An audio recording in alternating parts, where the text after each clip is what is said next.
दोस्तों, आज ऑस्ट्रेलिया और इंग्लैंड के बीच एशेज टेस्ट सीरीज के पहले टेस्ट मैच का पहला दिन खेला गया और आज का दिन बेहद ही रोमांचक देखने को मिला। तो ऐसे में आज हम आपको इस वीडियो में बताएंगे आज के दिन का पूरा रोमांचक हाइलाइट्स। तो ऐसे में आप इस वीडियो को अंत तक जरूर देखिएगा। दोस्तों, आज एशेज टेस्ट सीरीज का आगाज हुआ और जैसे ही पहला मुकाबला पर्थ के शानदार स्टेडियम में शुरू हुआ, पूरा माहौल रोमांच से भर गया। पहला टेस्ट मैच होने की वजह से दोनों टीमों पर दबाव भी था और उम्मीदें भी। टॉस इंग्लैंड की टीम ने जीता और बेझिझक पहले बल्लेबाजी करने का फैसला किया, लेकिन यह फैसला आगे चलकर इंग्लैंड के लिए किसी बुरे सपने से कम नहीं साबित हुआ, क्योंकि कंगारू गेंदबाजों ने शुरुआत से ही इंग्लैंड को झकझोर कर रख दिया। इंग्लैंड की तरफ से पारी की शुरुआत करने आए बेन डकेट और जैक करॉली। दोनों के पास मौका था कि नई गेंद पर खुद को संभालें और टीम को मजबूत शुरुआत दें, लेकिन मिचेल स्टार्क ने तो जैसे अपनी पहली ही गेंदों से आग उगलनी शुरू कर दी थी।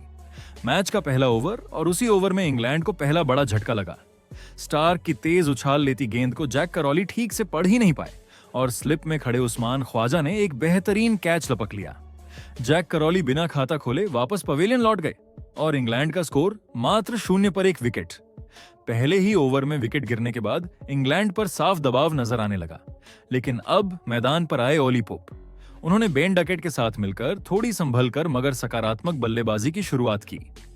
दोनों ने मिलकर कुछ शानदार चौके लगाए और ऐसा लगने लगा कि इंग्लैंड अपनी मशहूर बेसबॉल अप्रोच अपनाने की कोशिश कर रहा है। डकेट ने भी आत्मविश्वास के साथ रन बनाए, लेकिन उनके इरादे ज्यादा देर टिक नहीं सके। 7वें ओवर में एक बार फिर वही कहानी दोहराई गई। मिचेल स्टार्क ने अपनी खतरनाक गेंदबाजी से इंग्लैंड को दूसरा झटका दिया। इस बार शिकार बने बेन डकेट, जिन्हें स्टार्क ने शानदार तरीके से एलबीडब्ल्यू आउट कर दिया। बेन डकेट ने 20 गेंदों पर 21 रन बनाए थे और अच्छी लय में दिख रहे थे, लेकिन स्टार्क की धारदार गेंदबाजी के आगे उनका टिक पाना मुश्किल हो गया। और दोस्तों, यही नहीं रुका यह सिलसिला। तीसरा विकेट ऐसा गिरा कि इंग्लैंड के ड्रेसिंग रूम में खामोशी छा गई। बल्लेबाजी करने आए इंग्लैंड के सबसे भरोसेमंद बल्लेबाज जो रूट। पूरी दुनिया जानती है कि रूट कितनी आसानी से पीछा छुड़ाते नहीं, लेकिन इस बार मिचेल स्टार्क का ही हाथ ऊपर रहा। रूट ने अभी अपने पैर जमाने की कोशिश ही की थी कि स्टार्क की बाहर जाती गेंद को उन्होंने हल्का सा छुआ और स्लिप में खड़े मार्नस लबुशेन ने बेहद सरल कैच पकड़ लिया। जो रूट भी बिना खाता खोले पवेलियन लौट गए और इंग्लैंड के मात्र 39 रन पर 3 बड़े विकेट गिर चुके थे। मिचेल स्टार्क की घातक गेंदबाजी का आलम यह था कि इंग्लैंड की टीम पूरी तरह दबाव में थी। ऐसा लग रहा था मानो स्टार्क ने अकेले ही मैच का रुख बदल दिया हो, लेकिन इंग्लैंड के पास अभी भी उम्मीद थी। मैदान पर अब आए युवा बल्लेबाज हैरी ब्रुक, जिन्होंने आते ही दिखा दिया कि वो मुकाबला आसान नहीं होने देंगे।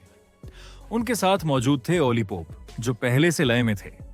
दोनों बल्लेबाजों ने मिलकर पहले कुछ ओवर सावधानी से खेले, विकेट बचाया और फिर जैसे ही गेंदबाजों की लाइन और लेंथ समझ में आई, दोनों ने अपने गियर बदल दिए।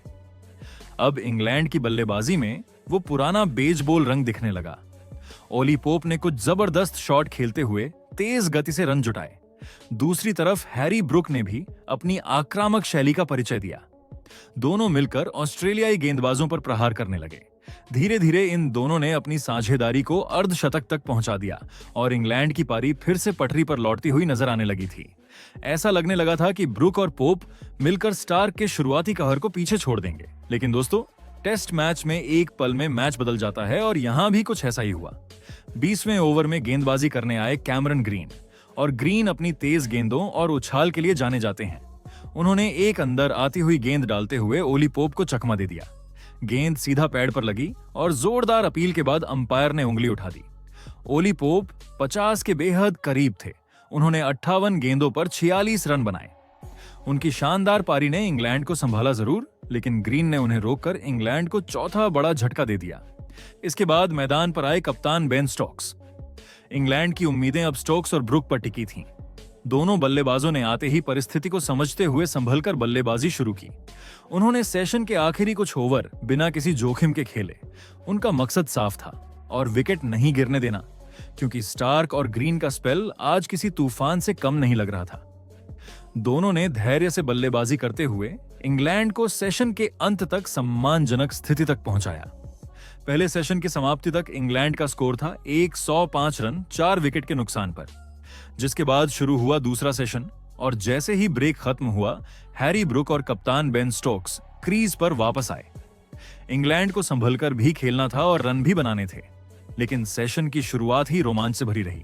दूसरी ही गेंद पर हैरी ब्रुक ने स्कॉट बोलैंड की उछाल लेती गेंद को भांपते हुए शानदार छक्का जड़ दिया। गेंद हवा में उड़ी और सीधे सीमा रेखा के पार जा गिरी। ये शॉट बताता था कि हैरी ब्रुक आज अपने इरादों में बेहद साफ थे। रन चाहिए तो चाहिए, चाहे सामने कोई भी गेंदबाज क्यों ना खड़ा हो। लेकिन यह खुशी ज्यादा देर टिक नहीं सकी। सेशन के दूसरे ही ओवर में एक बार फिर वही पुराना नाम सामने आया, मिचेल स्टार्क। स्टार्क आज मानो इंग्लैंड के खिलाफ कोई निजी मिशन लेकर उतरे हों। उन्होंने एक अंदर कटती हुई खतरनाक गेंद फेंकी, जिसे पढ़ना बेन स्टोक्स के लिए आसान नहीं था। गेंद उनके पैड और बल्ले के बीच से निकलकर सीधे स्टंप से टकराई और कप्तान बोल्ड होकर पवेलियन लौट गए।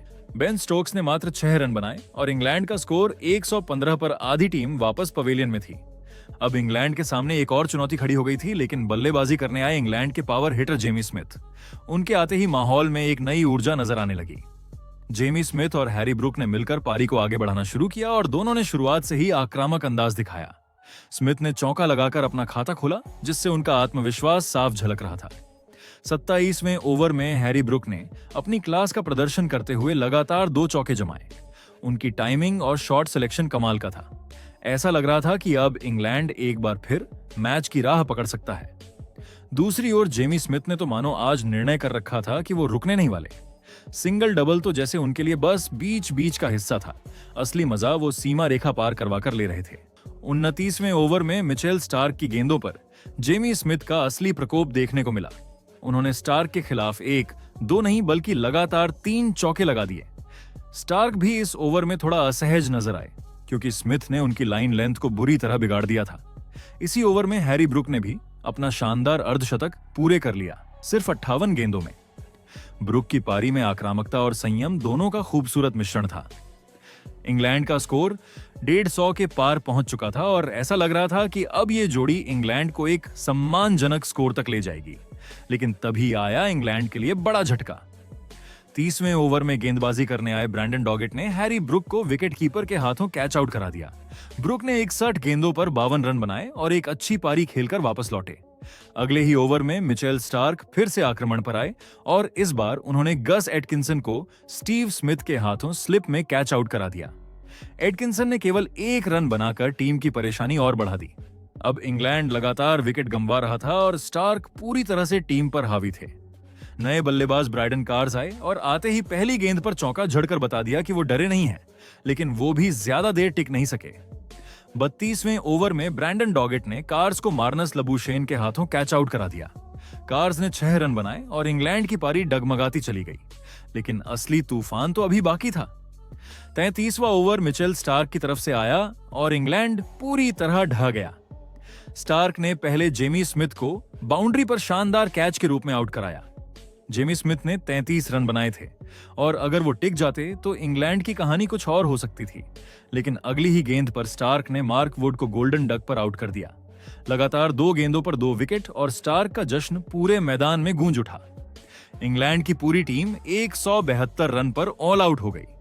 ऑस्ट्रेलिया के लिए मिचेल स्टार्क ने शानदार गेंदबाजी करते हुए 7 विकेट हासिल किए। उनके अलावा ब्रैंडन डॉगेट को 2 विकेट मिले और कैमरन ग्रीन ने 1 विकेट लेते हुए इंग्लैंड की कमर पूरी तरह तोड़ दी। जिसके बाद दोस्तों अब बारी थी ऑस्ट्रेलिया की पहली पारी की और उम्मीद थी कि कंगारू बल्लेबाज इंग्लैंड के दिए छोटे से स्कोर को आसानी से पार कर लेंगे। ऑस्ट्रेलिया के लिए पारी की शुरुआत करने आए जेक विदरलैंड और मार्नस लबूशेन, लेकिन इंग्लिश गेंदबाजों ने पहले ही मिनट से बता दिया कि ये आसान नहीं होने वाला। जोफ्रा आर्चर ने अपनी दूसरी ही गेंद पर ऐसा तेज वार किया कि पूरा पर्थ स्टेडियम दंग रह गया। आर्चर की अंदर आती तेज गेंद सीधे पैड से टकराई और जोरदार अपील के बाद अंपायर की उंगली ऊपर हो गई। जेक विदरलैंड बिना खाता खोले पवेलियन लौट गए और ऑस्ट्रेलिया को पहला झटका 0 पर ही लग गया। इंग्लैंड को मिली इस सपनों जैसी शुरुआत ने मुकाबले में नई जान डाल दी। अब मैदान पर आए कप्तान स्टीव स्मिथ। लेकिन दोस्तों आज इंग्लैंड के गेंदबाजों का अंदाज ही अलग था।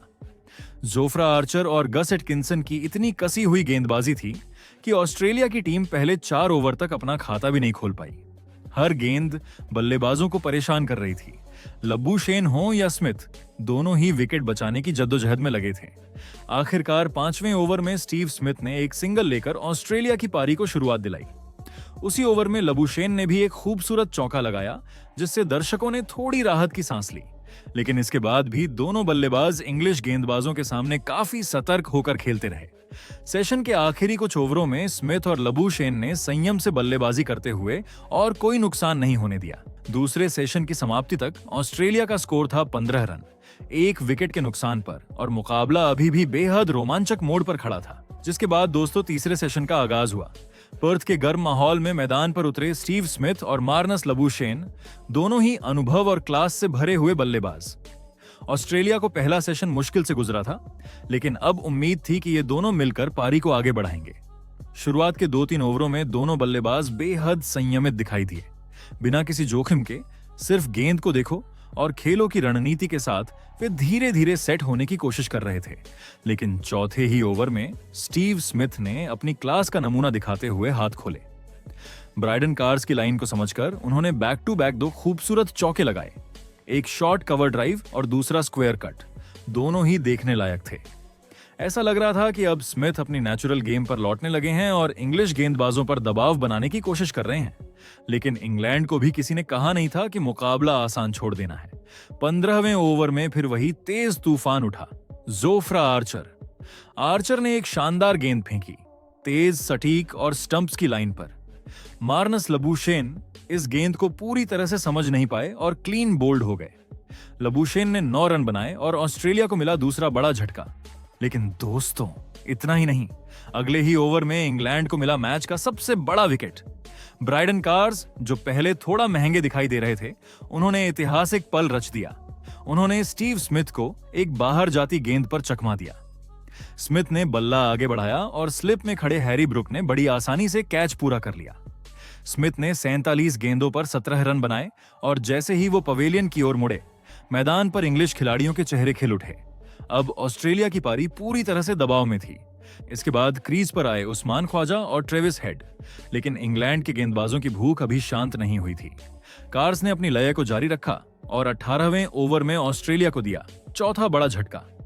उन्होंने ख्वाजा को एक शॉर्ट बॉल डाली, ख्वाजा ने ऊपर खेला और विकेट कीपर ने कैच लपक लिया। ख्वाजा ने केवल 2 रन बनाए और पवेलियन लौट गए। अब ऑस्ट्रेलिया की हालत खस्ता हो चुकी थी। अब मैदान पर आए कैमरन ग्रीन, लंबे कद का, मजबूती से खड़ा एक उभरता हुआ ऑलराउंडर। ग्रीन ने आते ही अपना इरादा दिखा दिया। पहली ही गेंद पर उन्होंने एक बेहतरीन स्ट्रेट ड्राइव के जरिए चौका जड़ दिया। गेंद सीधी बाउंड्री की ओर दौड़ी और दर्शकों की आवाज गूंज उठी। दूसरी ओर ट्रेविस हेड भी धीरे धीरे अपने शॉट्स खेलने लगे थे, लेकिन इंग्लैंड के तेज गेंदबाज लगातार ऑस्ट्रेलिया को झकझोरते रहे।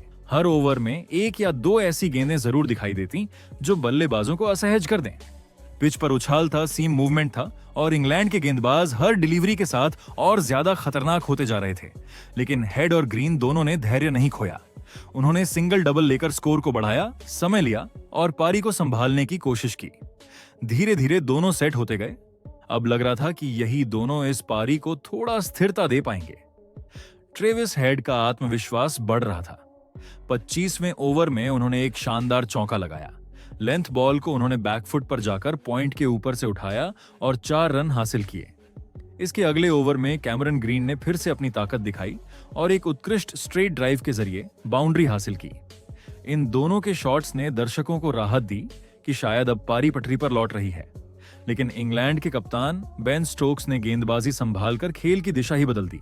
उन्होंने आते ही ट्रेविस हेड के लिए एक खतरनाक योजना बनाई। एक छोटी उठती हुई गेंद हेड ने पुल करने की कोशिश की, लेकिन टाइमिंग बिगड़ गई। गेंद हवा में गई और बाउंड्री लाइन पर खड़े ब्राइडन कार्स ने एक बेहतरीन कैच पकड़ लिया। ट्रेविस हेड ने 35 गेंदों पर 21 रन बनाए और फिर एक और महत्वपूर्ण विकेट गिर गया। अब स्कोर था 76 रन और ऑस्ट्रेलिया की आधी टीम पवेलियन लौट चुकी थी। इसके बाद बल्लेबाजी करने आए एलेक्स कैरी, लेकिन अब इंग्लैंड पूरी तरह हावी नजर आ रहा था। जिसके बाद बेन स्टोक्स ने ऑस्ट्रेलिया के एक और सेट बल्लेबाज कैमरन ग्रीन को भी आउट कर दिया। जी हां, एक बाहर जाती गेंद पर ग्रीन ने ड्राइव खेलने की कोशिश की और वो विकेट कीपर के हाथों कैच आउट हो गए। कैमरन ग्रीन ने ऑस्ट्रेलिया के लिए 24 रन बनाए, लेकिन उसके बाद में एलेक्स कैरी और मिचेल स्टार्क ने मिलकर ऑस्ट्रेलिया की पारी को संभालने का काम किया। इन दोनों ने आक्रामक अंदाज में बल्लेबाजी करते हुए रन बनाए। जहां देखते ही देखते इन दोनों ने 33वें ओवर में स्कोर को 100 रन के पार पहुंचा दिया, जिसके बाद भी इन दोनों की आक्रामक बल्लेबाजी जारी रही। लेकिन 36वें ओवर में बेन स्टोक्स ने मिचेल स्टार्क को 12 रन के स्कोर पर आउट कर ऑस्ट्रेलिया को 7वां झटका दिया। वहीं फिर एलेक्स कैरी को भी बेन स्टोक्स ने 26 रन के स्कोर पर आउट कर दिया। इसके अलावा स्कॉट बोलैंड का तो बेन स्टोक्स ने खाता भी नहीं खुलने दिया। हालांकि नेथन लॉयन दिन के अंत तक खड़े रहे और पहले दिन का अंत तक ऑस्ट्रेलिया ने 123 रन बनाए 9 विकेट के नुकसान पर, और अब भी ऑस्ट्रेलिया इंग्लैंड से 49 रन पीछे है। बाकी दोस्तों, आपके हिसाब से ये मैच कौन सी टीम जीतेगी, अपनी राय कमेंट में जरूर बताइएगा।